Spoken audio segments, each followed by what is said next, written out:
Who's killing your friend? My chimpanzee! A warning about the video we're about to show you. It may be upsetting to some viewers. A chimp attack back in February ripped off part of a woman's face, and on today's Oprah Winfrey Show, Charla Nash revealed some of the damage. You could take the hat off. Oh, the hat comes off. Yep. Okay, okay. All right. I did hear that there are a lot of...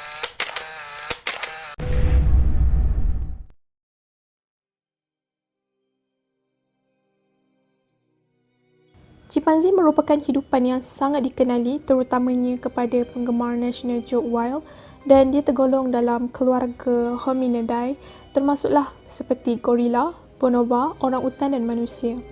Chimpanzee secara tidak langsung merupakan saudara terdekat manusia yang terpisah antara 7 hingga 8 juta tahun dahulu dan berkongsi 94 hingga 99% DNA dengan manusia.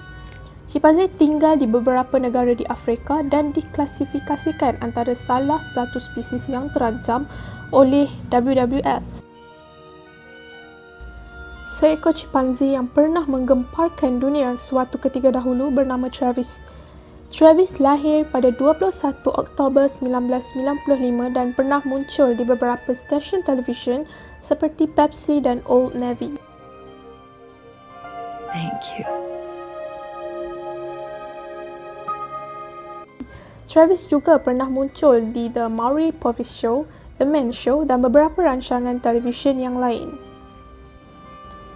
Travis dilahirkan berdekatan Festus, Missouri di Missouri Chimpanzee Sanctuary.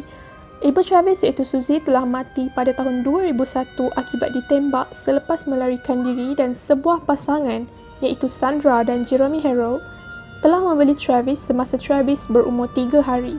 Mereka menamakan chimpanzee ini dengan nama penyanyi kegemaran Sandra iaitu Travis Tritt. Travis dijaga oleh pasangan ini di rumah mereka di Rock Rimmon Road, North Stamford.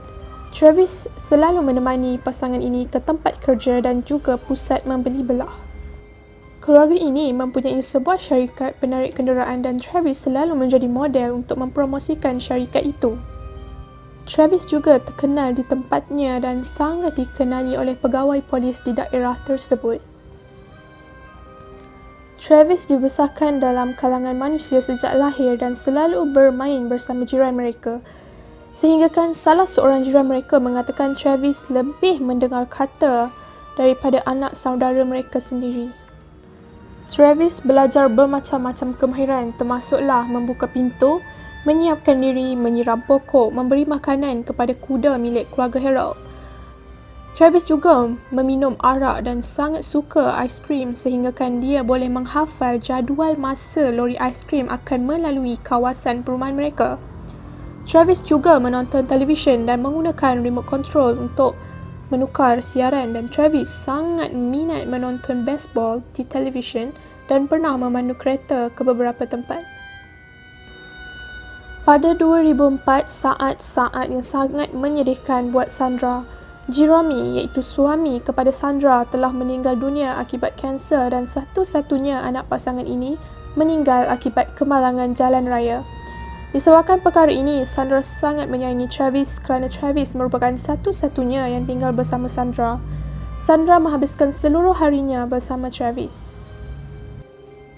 Oktober 2003, ketika Travis berada di dalam kereta bersama Sandra dengan tingkap terbuka di sebuah lampu isyarat, seorang pejalan kaki telah melemparkan sesuatu ke kereta mereka. Travis yang marah lalu membuka tali pinggang keselamatan dan mengejar lelaki itu, tetapi tidak dapat ditangkap. Kemalangan 2003 ini telah menyebabkan tertubuhnya beberapa undang-undang yang melarang sesiapa menyimpan haiwan yang melebihi 23 kg sebagai haiwan peliharaan, dan penjaga perlu mendaftar permit untuk memelihara haiwan eksotik.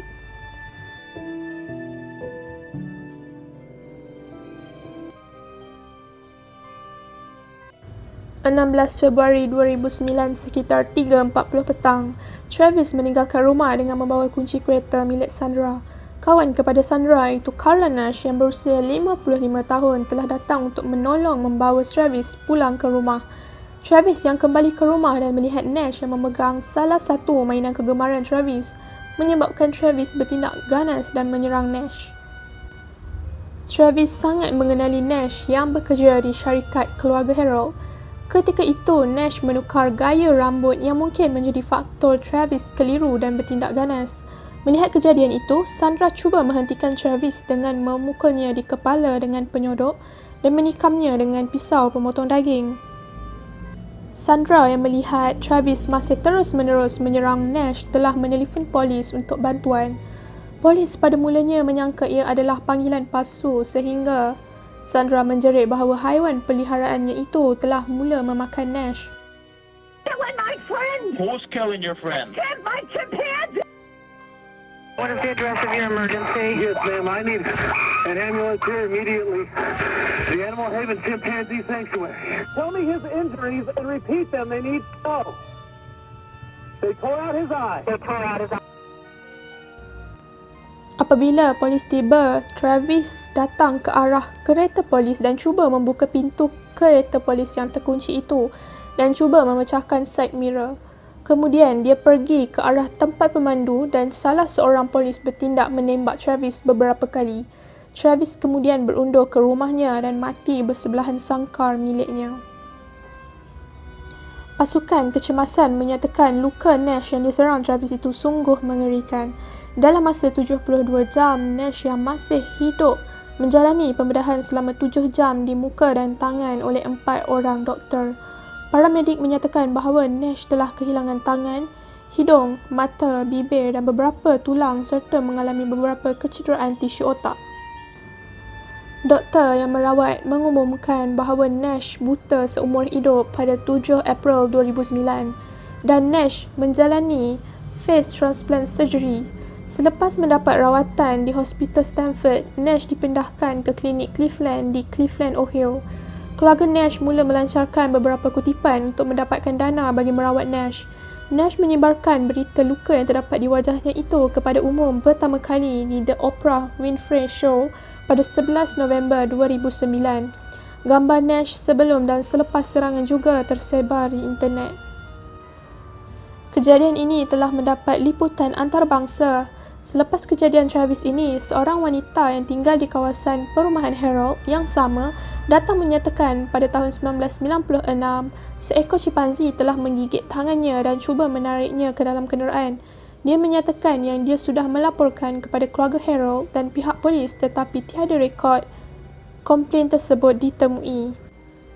11 Jun 2011, Nash menjalani pembedahan yang dijalankan oleh kumpulan doktor buah dan pemerhati di Harvard Teaching Affiliate, Brigham and Women's Hospital. Pembedahan tersebut telah berjaya tetapi Nash mengalami pneumonia selepas itu.